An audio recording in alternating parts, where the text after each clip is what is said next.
Civilizations are often remembered for what they built. Cities, temples, roads, and monuments stand as proof of power and achievement. But history is not defined only by what survives. It is equally shaped by what disappears. Across the ancient world, entire civilizations vanished. They did not always fall in flames or collapse in a single dramatic moment. Many faded quietly. Cities were stopped, lost. Trade routes dissolved. What remained were ruins and questions. What does it mean when a civilization disappears? A civilization is more than buildings or rulers. It is a complex system of agriculture, economy, belief, technology, and social order. When that system can no longer sustain itself, collapse begins. Collapse is not extinction. People rarely vanish completely. Instead, they disperse, adapt, or merge into new societies. But the structures that once defined their world, cities, institutions, traditions, cease to function. Civilization ends when complexity can no longer be maintained. To those living inside it, collapse is almost impossible to imagine. Civilizations feel permanent. They appear stable. They believe they are living at the end of an era. Temporary. History shows otherwise. Civilizations collapse not because of a single mistake, but because of accumulating stress. Environmental pressure, economic inequality, political rigidity, and social fragmentation slowly weaken the system. At first, decline is invisible. Infrastructure requires more repair. Trade slows. Authority becomes less trusted.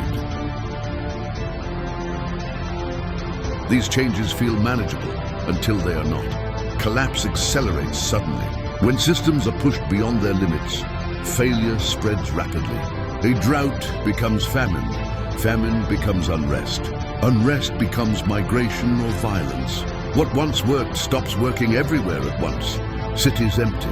Abandoned streets and silent buildings mark the end of organized life. Temples fall into disrepair, markets close. Skilled specialists disappear because surplus no longer exists to support them. Writing declines.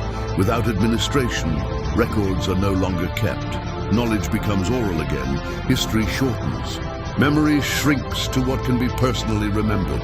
This is how civilizations vanish, not with a final battle, but with silence. Different civilizations collapsed in different ways.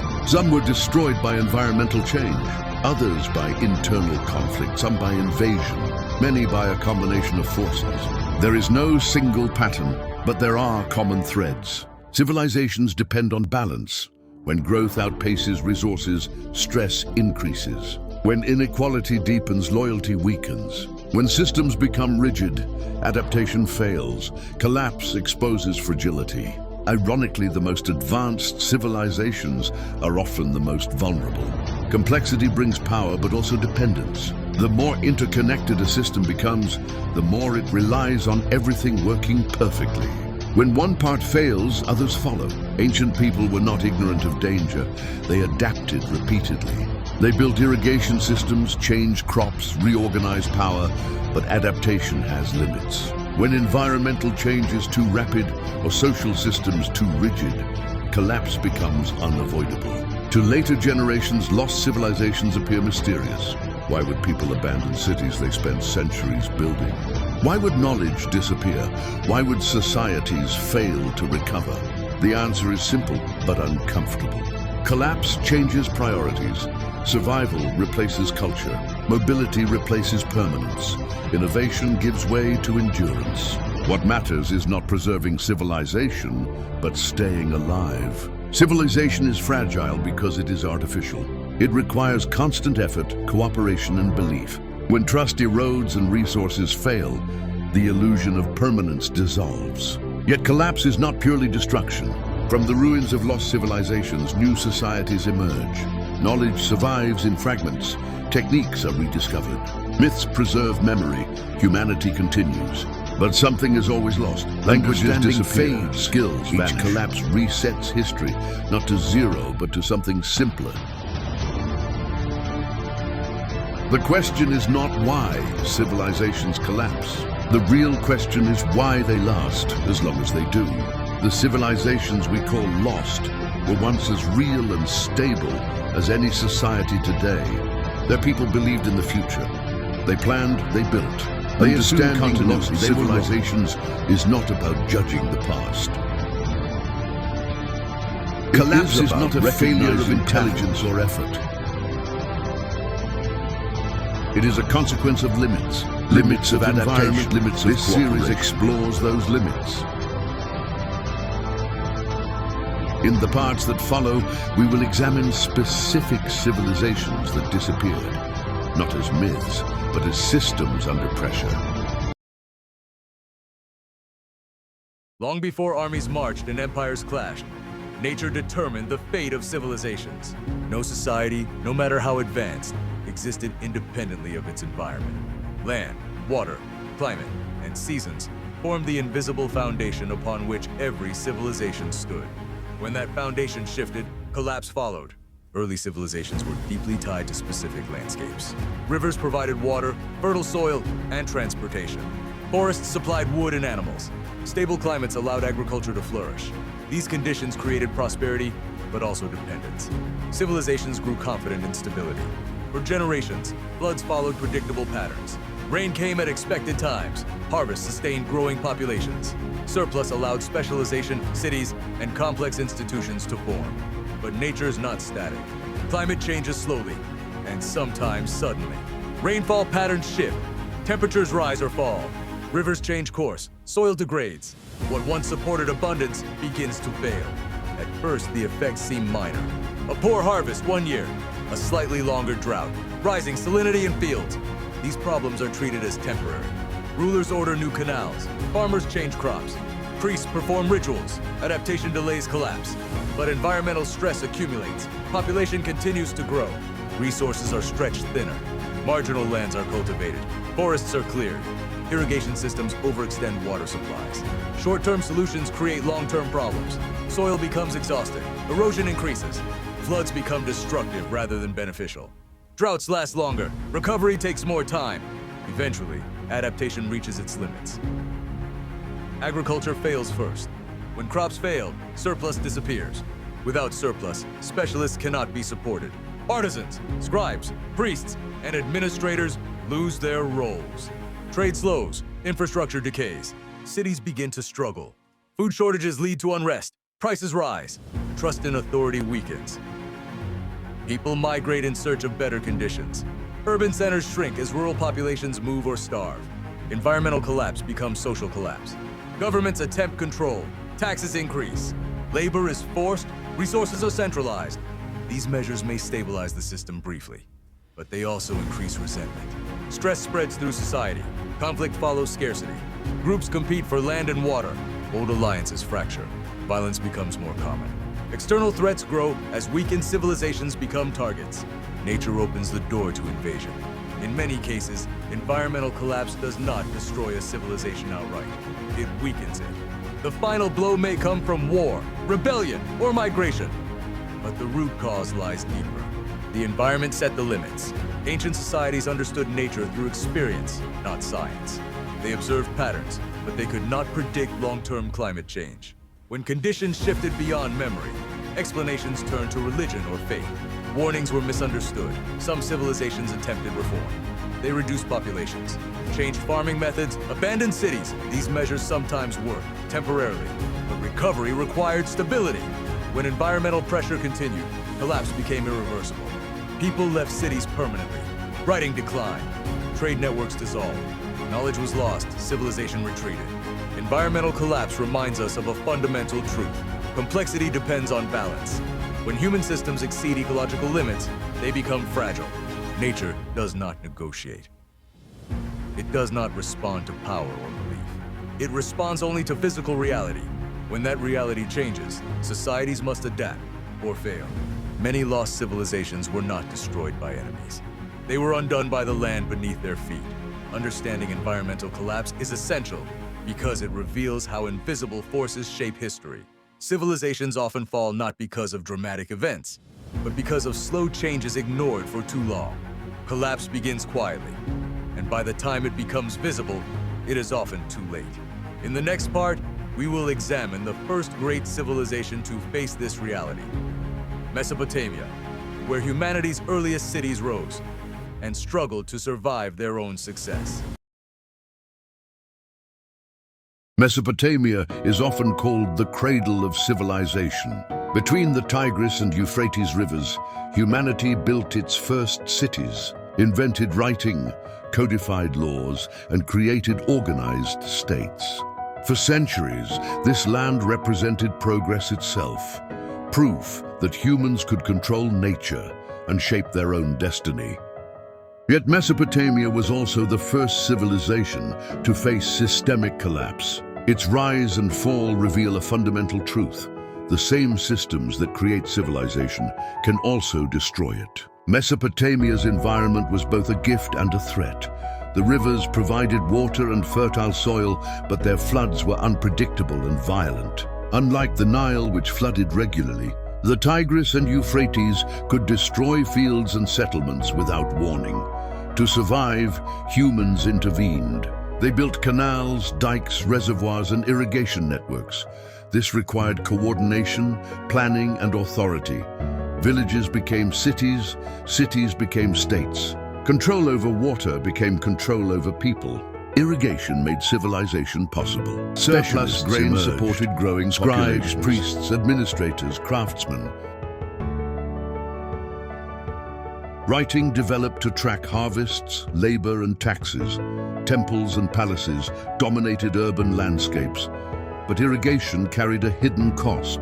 River water contained dissolved salts. With every irrigation cycle, salt accumulated in the soil.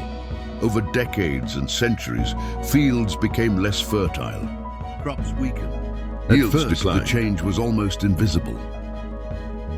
Wheat was replaced with barley, which tolerated salt better. The system survived, but at a price. Adaptation delayed collapse, but did not prevent it.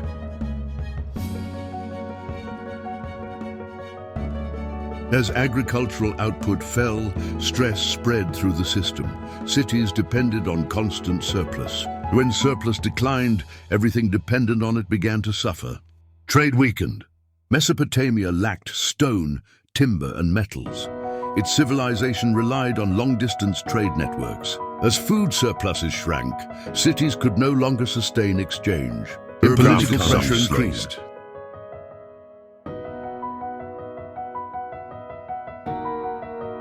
Rulers responded with control rather than restraint. Labor was conscripted. Irrigation was expanded further into marginal lands. Long-term damage.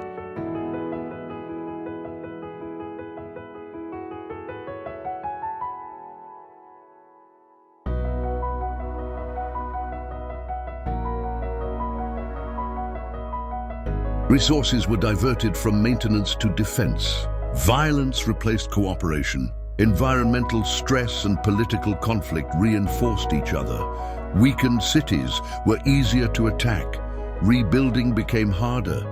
Population declined through famine, migration, and war. Administrative records revealed desperation. Clay tablets document falling rations, land sales under pressure, and rising debt. Farmers lost property. Social trust eroded. The bonds that held society together weakened. Civilization began to hollow out. Writing declined as administrative systems collapsed. Skills disappeared. Mesopotamia did not collapse in a single moment. It collapsed in waves. New powers rose on its ruins. The Akkadian Empire unified the region, promising order, but it inherited the same environmental limits. Drought, rebellion, and overextension brought it down. Each empire rebuilt complexity. Each extracted more from the land. Each eventually faced constraints. Mesopotamia teaches a harsh lesson. Civilization can generate problems that technology alone cannot solve. Control over nature creates dependence on stability. When stability fails, complexity becomes liability. Progress carries risk within it. The first cities were not destroyed by ignorance or laziness. They were destroyed by success without limits, by systems optimized for growth, not sustainability. The land that gave birth to civilization also exposed its fragility. Mesopotamia collapsed not because people stopped trying. It collapsed because the system they built demanded more than the environment could provide. The world's first civilization revealed the price of complexity and the danger of ignoring limits. In the next part, we will examine another great civilization that vanished without clear signs of war or disaster. The Indus Valley Civilization, a society that disappeared almost silently, leaving behind empty cities and unanswered questions. Among the great civilizations of the ancient world, the Indus Valley Civilization remains one of the most enigmatic. It rose quietly, flourished without obvious displays of power, and disappeared without clear signs of war, conquest, or catastrophe. Unlike Mesopotamia or Egypt, it left behind no grand myths, no royal inscriptions, and no triumphant records of kings. What remains are empty cities. Around 2600 BCE, along the Indus River and its tributaries, a sophisticated civilization emerged. Cities such as Harappa, Mohenjo-daro, and Dholavira were among the largest of their time. They were carefully planned, built on grid systems, and equipped with advanced drainage and sanitation unlike anything else in the ancient world. Order defined the Indus world. Streets were straight and wide. Bricks were standardized. Water management was central to daily life. Public baths, wells, and covered sewers suggest a society deeply concerned with cleanliness, organization, and stability. Yet there are no palaces. No massive temples dominate the landscape. No monuments glorify rulers. Weapons are rare. Animals, symbols, and everyday life, rather than kings or gods. This absence is striking. Power, if it existed, was invisible. The Indus Valley Civilization appears to have been unusually decentralized. Authority may have been shared among councils, merchants, or religious figures rather than concentrated in monarchs. Social inequality existed, but it was not aggressively displayed. Trade sustained the civilization. The Indus people maintained long-distance trade networks stretching to Mesopotamia, Central Asia, and the Arabian Peninsula. Seals, weights, and standardized measures indicate a highly organized economic system. Goods moved efficiently. Cities prospered. For centuries, the system worked. Then slowly, it began to unravel.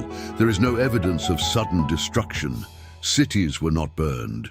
Walls were not breached. Instead, signs of gradual decline appear. Construction quality worsened. Standardization faded. Urban life systems fell into disrepair. One of the most significant factors was environmental change. The rivers that sustained the Indus cities began to shift. The Ghaggar-Hakra river system, possibly the lifeline of many settlements, gradually dried up due to changes in monsoon patterns and tectonic activity. Water disappeared. Agriculture suffered. Crop yields declined. As in other civilizations, surplus was essential. Without it, cities could not support dense populations or specialized labor. People adapted. Large urban centers were gradually abandoned in favor of smaller villages. Population density decreased. Long-distance trade declined. Economic networks fractured. The civilization unlikely played a central role. Evidence suggests weakening monsoons over several centuries. Rainfall became less reliable. Floods became unpredictable. But environment alone does not explain everything. The Indus system depended on stability and coordination.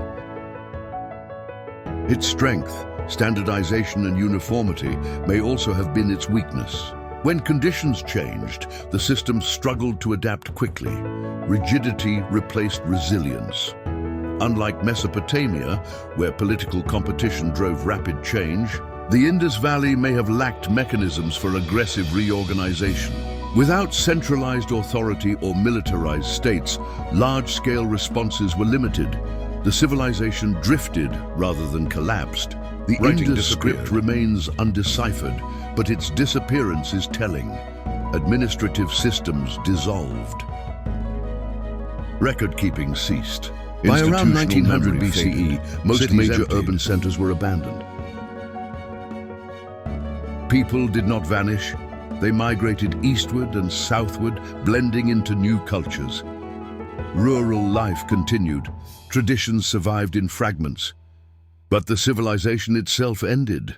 This quiet disappearance challenges common assumptions about collapse.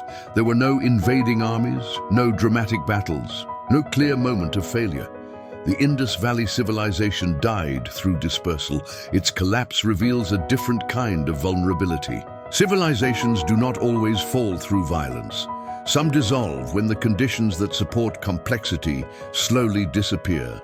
Stability can be dangerous. A system optimized for order and predictability may struggle when variability increases. Flexibility matters as much as strength. Without mechanisms to reorganize power and resources, even peaceful societies can fail. The Indus Valley teaches restraint. It shows that civilization does not require kings, monuments, or constant war. But it also shows that without adaptive capacity, even the most orderly systems can fade away. Silence replaced cities. No records describe the end. Archaeology must The Maya civilization was one of the most advanced societies in the ancient world. Deep in the jungles of Mesoamerica, the Maya built towering cities, developed sophisticated mathematics, created complex calendars, and mastered astronomy centuries before similar knowledge appeared elsewhere. For hundreds of years, Maya civilization flourished. Then, suddenly, its greatest cities were abandoned. Unlike empires destroyed by conquest, the Maya did not disappear all at once. Their collapse was uneven, prolonged, and deeply complex. Some cities fell early, others survived for centuries longer. The civilization fractured rather than shattered. Understanding the Maya collapse means understanding complexity under pressure. At its height, during the Classic period, approximately 250–900 CE, the Maya world was densely populated. Cities like Tikal, Calakmul, Copan, and Palenque dominated vast regions. Monumental temples rose above the jungle canopy. Kings ruled through divine authority, ritual, and warfare. Power was visible everywhere. Maya rulers claimed descent from gods. They controlled rituals tied to agriculture, rain, and cosmic order. Political legitimacy depended on success, military victories, monumental construction, and the ability to provide stability. This system required constant surplus. Large populations depended on intensive agriculture. The Maya farmed maize, beans, and squash in environments that were often fragile. Much of the land was thin-soiled limestone. Water sources were limited and seasonal. Agriculture pushed the land to its limits. To sustain growing populations, forests were cleared, hillsides were cultivated. These strategies worked for a time. But deforestation increased erosion. Soil fertility declined. Water retention worsened. Evidence from lake sediments and cave formations reveals a series of prolonged droughts beginning around the 8th century. Rainfall decreased. Dry seasons became more frequent. Cities competed for access to reservoirs and fertile land. Political rivalry intensified. Warfare shifted rapidly. Monument inscriptions record escalating conflict rather than cooperation. Violence became routine. As resources shrank, inequality deepened. Elites maintained lifestyles through increased demands on commoners. Taxes rose. Labor obligations increased. The divine promise began to fail. Maya kings were expected to mediate between humans and gods. When droughts persisted, rituals intensified. More monuments were built, more ceremonies performed. But the rains did not return. Faith cracked. When rulers could no longer guarantee prosperity, their legitimacy collapsed. Rebellion, abandonment, or quiet resistance followed. People began to leave cities, not in panic but gradually. Urban centers emptied. Construction quality declined. Monument carving slowed, then stopped. The famous long count calendar inscriptions ceased. Writing itself diminished. Administrative systems broke down. Importantly, the Maya were not conquered by an external empire. There is no evidence of a single invading force destroying the cities. Instead, the collapse unfolded internally. A civilization turned against its own limits. Some regions suffered earlier and more severely than others. Southern lowland cities collapsed first. Northern centers, such as Chichen Itza, survived longer by adapting politically and economically. Adaptation mattered, but only temporarily. Eventually, even the northern cities declined. By the time Europeans arrived centuries later, the great classic Maya cities were already ruins, swallowed by vegetation. But the Maya people did not disappear. They migrated, reorganized, and survived. Maya languages are still spoken today. Traditions endured. What collapsed was not the people, but the system of kingship, cities, and monumental power. The Maya collapse challenges simple explanations. It was not caused by drought alone, nor by war alone, nor by overpopulation alone. It was the interaction of all these forces within a rigid political system. Complexity became vulnerability.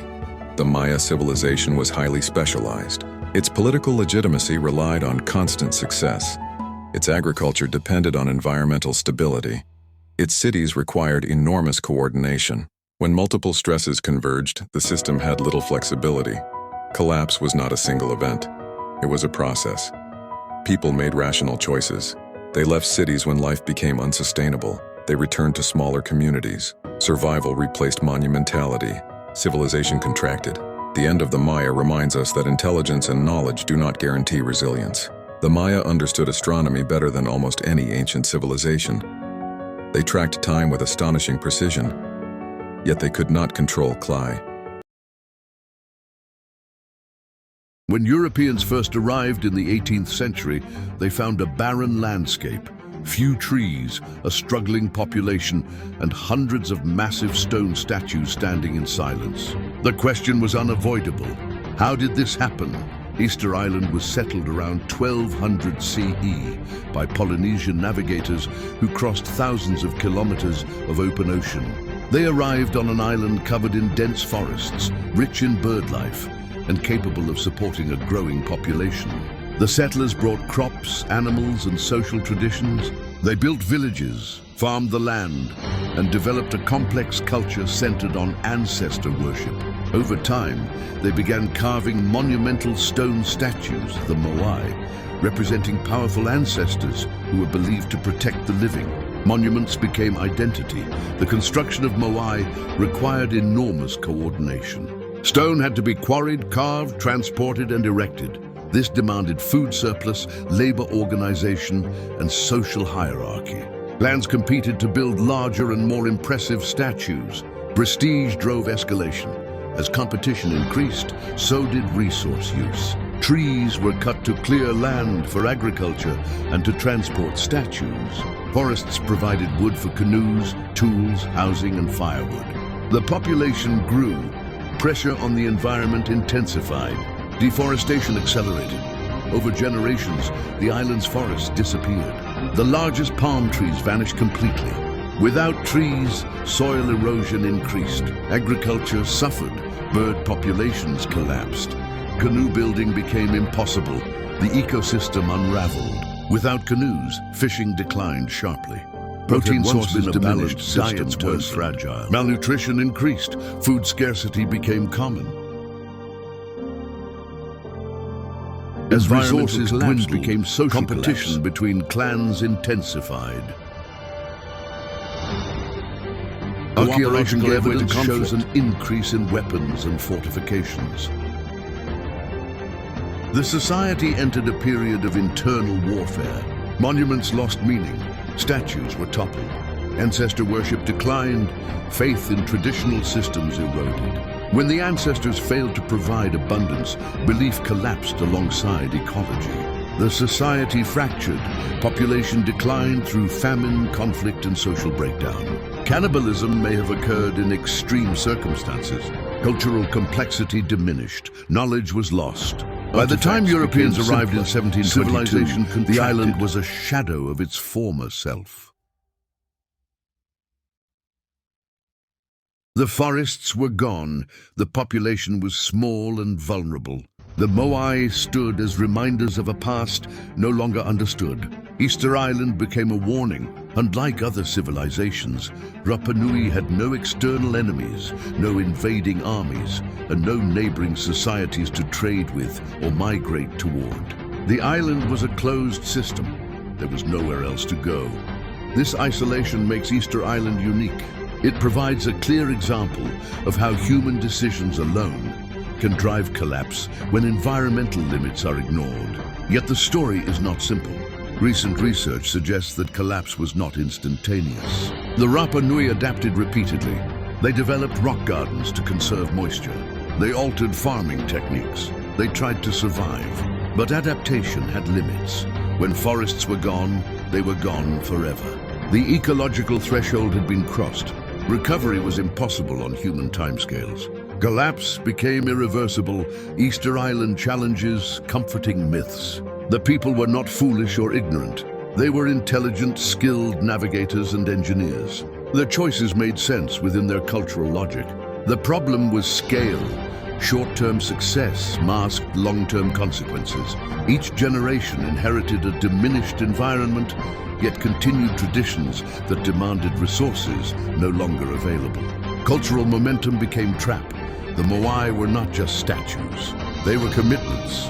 Stopping their construction would have meant abandoning identity, belief, and social order. Change threatened meaning. In the end, the cost of maintaining tradition exceeded the island's capacity to support it. Civilization did not fall because people failed to care. It fell because they cared too deeply about systems that no longer worked. Easter Island is often used as a metaphor for Earth itself, a closed system with finite resources. No external rescue, no second chance. Collapse does not require malice, it requires imbalance. It occurs when growth, competition, and tradition outrun sustainability. The Moai still stand. They remind us that human ambition can outpace wisdom, that monuments can survive even when the society that built them does not.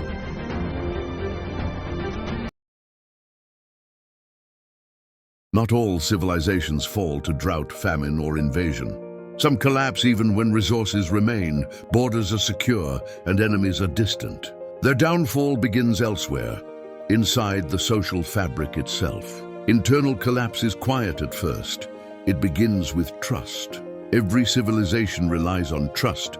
Trust in institutions, trust in leadership, trust that effort will be rewarded and rules applied fairly. When that trust erodes, the system begins to hollow out, even if its outer form remains intact. The signs are subtle. Laws still exist, but are applied unevenly. Elites become insulated from consequences. Corruption spreads slowly, disguised as tradition or necessity. Ordinary people begin to feel that the system no longer works for them. Inequality deepens. As wealth and power concentrate, social mobility declines. Opportunities narrow, those at the top extract more, while those below carry increasing burdens. Taxes rise, obligations increase. Benefits do not adapt, they work Resentment grows. They accept injustice as temporary. Participation turns into compliance. Compliance turns into indifference. Civic spirit weakens. Institutions depend on participation to function. Courts require respect, armies require loyalty, administrations require cooperation. When belief in fairness disappears, these systems continue only on the surface. The structure remains, the spirit vanishes. Bureaucracy expands as trust contracts. Rules multiply to replace cooperation. Enforcement increases to replace loyalty. Systems become rigid, slow, and inefficient. Complexity becomes burden. Internal collapse often accelerates during crisis.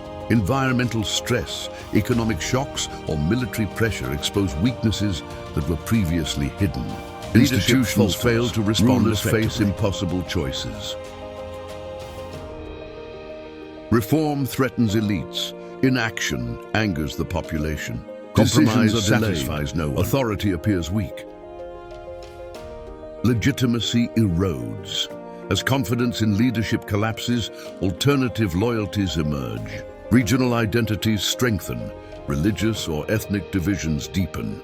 Groups withdraw from shared identity, unity fractures. Civil wars often follow internal collapse, but they are symptoms, not causes. Violence erupts because cooperation has already failed. The state no longer commands obedience. The center cannot hold. Historical records show this pattern repeatedly.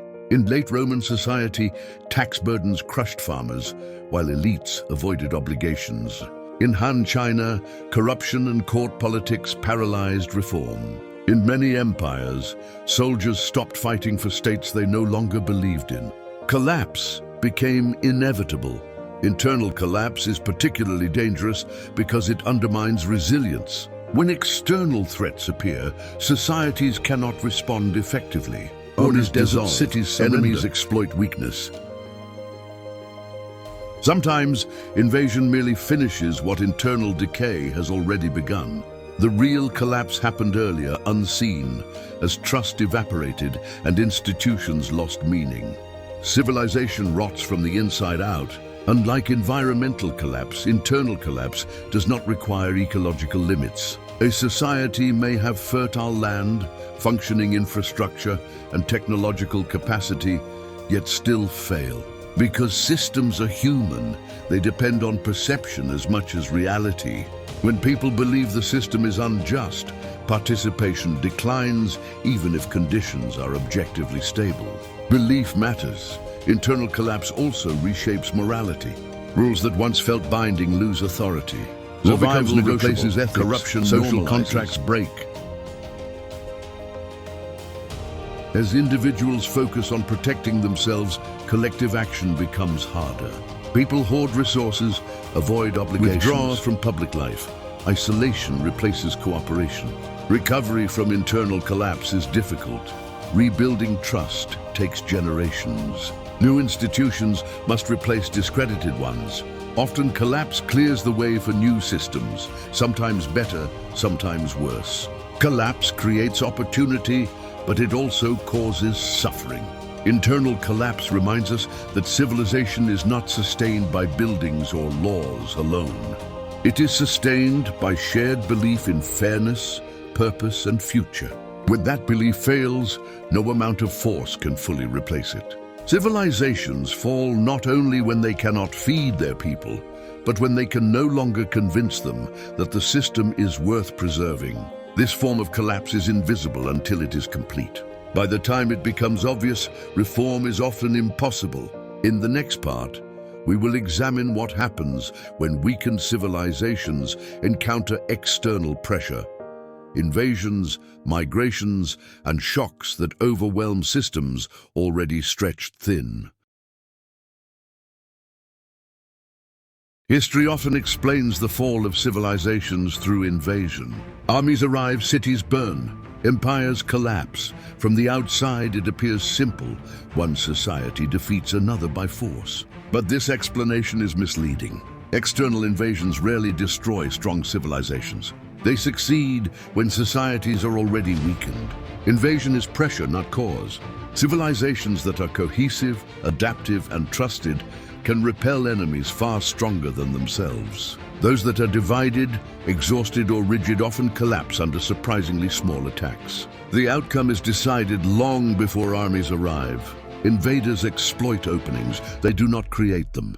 Weak borders, disloyal populations, overstretched institutions, and declining morale make resistance fragile. Invasion reveals collapse. It does not initiate it. Throughout history, migrating peoples have moved in response to climate shifts, population pressure, or opportunity. These movements were not inherently destructive. Many began as trade, settlement, or negotiation. Conflict emerged when systems failed to absorb change. The late Bronze Age offers a powerful example. Around 1200 BCE, a wave of disruptions swept across the eastern Mediterranean. Great powers, Mycenaean Greece, the Hittite Empire, and others, collapsed almost simultaneously. The so-called Sea Peoples were blamed, but archaeological evidence shows deeper causes. Trade networks had already weakened. Political systems were rigid. Food shortages and internal unrest were common. The invasions were the final blow. Similarly, the fall of the Western Roman Empire is often attributed to barbarian invasions. Goths, Vandals, and Huns crossed Roman borders, seized territory, and sacked cities. Yet Rome had been weakening for centuries. Economic inequality hollowed out society. Tax burdens crushed farmers. The army relied increasingly on mercenaries. Loyalty to the state declined. Administration became corrupt and inefficient. Many so-called barbarians did not seek destruction. They sought land, security, and inclusion. Rome often invited them in as allies or settlers. Conflict arose when promises failed and trust collapsed. The empire fractured from within. External pressure also accelerates internal collapse. War strains resources. Defense requires cooperation. When unity is absent, pressure multiplies existing problems. The cost of resistance rises. Invasions test legitimacy.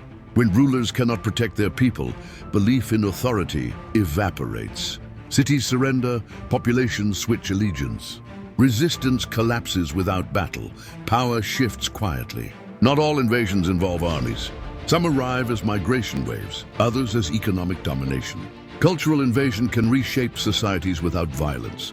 Language changes, customs shift, identity dissolves. Civilizations often respond poorly to invasion because they cling to outdated structures. They defend borders rather than reform systems. They punish dissent rather than address grievances. Rigidity invites collapse. Successful civilizations adapt. Those refuse to change face fragmentation. History rewards flexibility. External invasions are most dangerous when societies mistake strength for permanence. Walls create confidence, armies create arrogance. When invasion finally comes, preparedness declines. Populations hesitate. Invaders often succeed not because they are stronger, but because they are more mobile, adaptable, and motivated.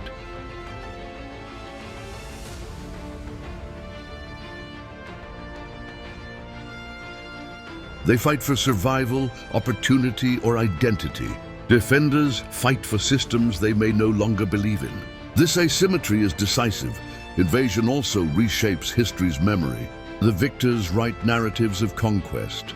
The defeated remember destruction. But the deeper story is structural failure. Civilizations fall when they cannot absorb shock. External pressure is inevitable. Climate changes. The question is not whether pressure will come, but whether systems are resilient enough to withstand it. It depends on social inclusion, fairness, and adaptability. Armies reflect society. When society fractures, armies fail. The myth of invasion as sole cause comforts the defeated.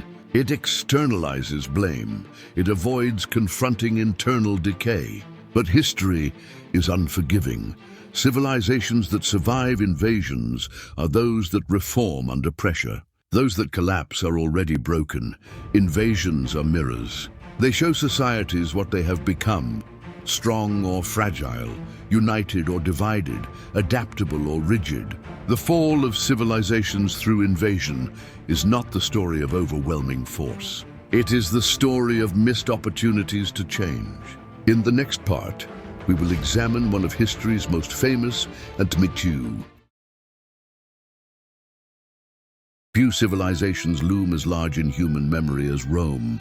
Its roads, laws, language, and institutions shaped the Western world for centuries. Rome appears eternal in stone and story, yet its collapse is one of history's most misunderstood events. Rome did not fall, it unraveled. The Roman Empire reached its greatest territorial extent in the early 2nd century CE. From Britain to the Middle East, it controlled vast lands, diverse peoples, and enormous resources. Its armies were unmatched. Its administration was sophisticated. Its cities thrived. From the outside, Rome looked invincible. But beneath this surface lay deep structural problems. Rome's strength depended on constant expansion. Conquest brought slaves, wealth, and land. Expansion funded the army, appeased elites, and sustained the economy. When expansion slowed, the system strained. By the 3rd century, Rome faced limits. Borders stabilized, conquest became costly. Revenue declined while military expenses rose. Maintaining armies across thousands of kilometers drained resources. The economy weakened. Large estates owned by elites displaced small farmers. Rural populations declined. Tax burdens fell heavily on the poor, while the wealthy avoided obligations. Currency was debased. Inflation rose. As economic pressure increased, social trust eroded. Citizens identified less with Rome and more with local communities, patrons, or religious groups. Cohesion rose and fell, political instability often through military coups. Authority became precarious. Decision-making was short-term and reactive. Power lost legitimacy. Rome responded with control. Bureaucracy expanded. The state demanded more while offering less. Resentment grew. The Roman army changed as well. Recruitment increasingly relied on non-citizens and mercenaries. Soldiers fought for pay rather than loyalty. Command structures became politicized. Military power became unreliable. Meanwhile, external pressures increased. Germanic tribes migrated due to climate shifts and population pressure. Some sought refuge within Roman borders. Others tested defenses. Rome invited many in. These groups were settled as allies or federates, expected to defend borders in exchange for land. This policy worked until promises were broken. When Rome failed to supply food, pay, or protection, alliances collapsed. Trust failed. The sack of Rome in 410 CE by the Visigoths shocked the world. Yet the empire had already been declining for generations. The sack was symbolic, not decisive. The real collapse was administrative. Cities declined as tax revenue dried up. Infrastructure decayed. Roads and aqueducts fell into disrepair. Central authority weakened. Local power replaced imperial rule. The Western Roman Empire fragmented into successor kingdoms. Roman institutions dissolved. Writing declined. In these trades, the empire survived as Byzantium for nearly 1,000 more years.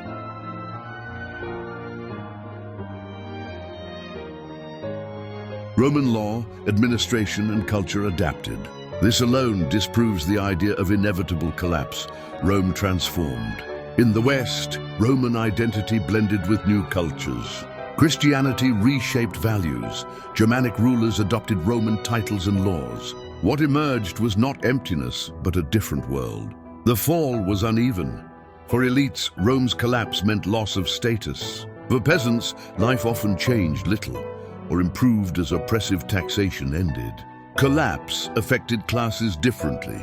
History simplified complexity. Rome's story shows that civilizations can outgrow their original structures. Systems designed for expansion struggle with stability. Institutions built for conquest resist reform. Success becomes rigidity. Rome did not fail because of decadence, invasion, or moral decay alone. It failed because its systems could not adapt fast enough to changing conditions.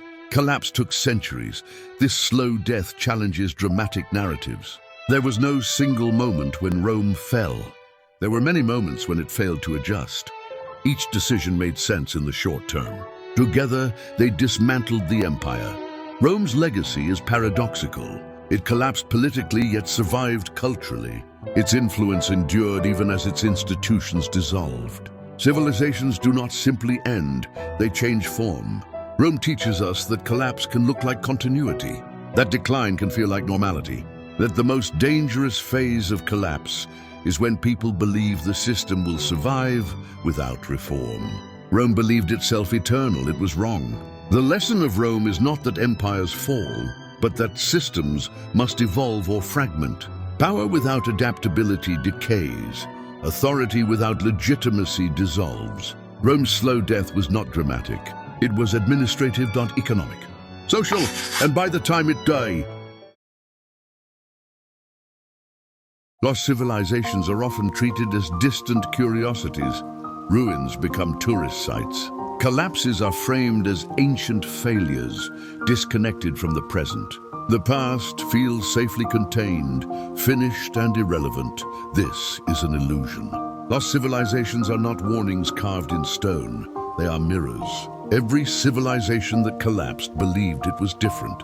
Each trusted its technology, its institutions, its adaptability. None expected to fail in the way it did. Collapse was always imagined as something that happened to others. History shows otherwise. Civilizations do not collapse because people stop caring. They collapse because systems grow beyond their ability to adapt. Complexity increases faster than resilience. Environmental stress weakens foundations, breeds rigidity. Inequality erodes trust.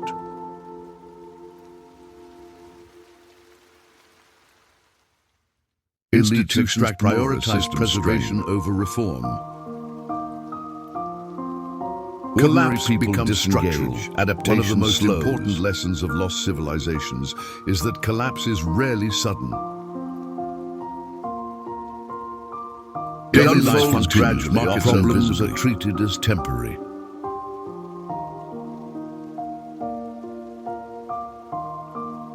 Normality hides decline. By the time collapse is obvious, options are limited. Reforms that once could have worked are no longer sufficient. Systems are too interconnected. Dependencies are too deep. Timing matters. Lost civilizations also teach us that collapse is not a moral failure. Ancient societies were not ignorant, lazy, or irrational. They were intelligent, innovative, and deeply invested in their worlds. They solved problems successfully until they couldn't. Each solution created new constraints. Irrigation fed cities but destroyed soil. Expansion funded empires but destabilized economies. Centralization brought order but reduced flexibility. Progress carried cost. Another lesson is that collapse is uneven. It does not affect everyone equally. Elites often suffer last. Marginalized groups suffer first. Some regions decline while others adapt. Collapse is experienced differently. This unevenness obscures danger. As long as some benefit, the system appears functional. Warnings are dismissed. Dissent is ignored. Confidence persists longer than conditions justify. Perception lags reality. Lost civilizations also show that adaptation has limits. Innovation alone cannot solve every problem.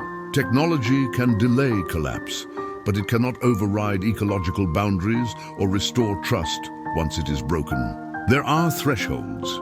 When systems cross them, recovery becomes impossible within a civilization's framework. Collapse then becomes transformation. Complexity gives way to simplicity. Networks fragment. Institutions dissolve, civilization contracts. Yet collapse is not the end of humanity. People survive, cultures persist. Knowledge fragments endure, but on all new societies emerge. Something is always lost. Languages disappear. Humanity vanishes, understanding fades, but never exactly where it left off. Lost civilizations also reveal a deeper truth. Civilizations are choices. They are not laws of nature. They are human constructions, maintained through cooperation, belief, and restraint. When those elements fail, civilization fails. Sustainability is not automatic. Modern societies often assume immunity. Global trade, advanced science, and complex institutions feel like guarantees. But complexity increases dependence. Interconnection amplifies shock. Strength creates vulnerability. The modern world resembles past civilizations more than it differs from them. It relies on stable climate, trusted systems, and continuous growth. It extracts resources faster than ecosystems regenerate. It concentrates power while fragmenting trust. The scale is larger. The margin for error is smaller. Lost civilizations do not tell us what will happen. History does not repeat mechanically, but it reveals tendencies. It shows what happens when societies ignore limits, delay reform, and mistake stability for permanence. The future is not predetermined. Collapse is not inevitable. Neither is survival. Outcomes depend on choices made early, when problems still appear manageable. Awareness matters. The greatest danger is not external threat, but internal denial. Civilizations fail when they cannot imagine failure. When questioning the system becomes taboo. When adaptation is postponed in the name of continuity. Hope becomes complacency. Lost civilizations teach humility. They remind us that no system is permanent. That resilience matters more than dominance. That cooperation matters more than extraction. They challenge narratives of endless progress. The question is not whether modern civilization will face stress. It already does. The question is whether it can adapt without collapse. Whether it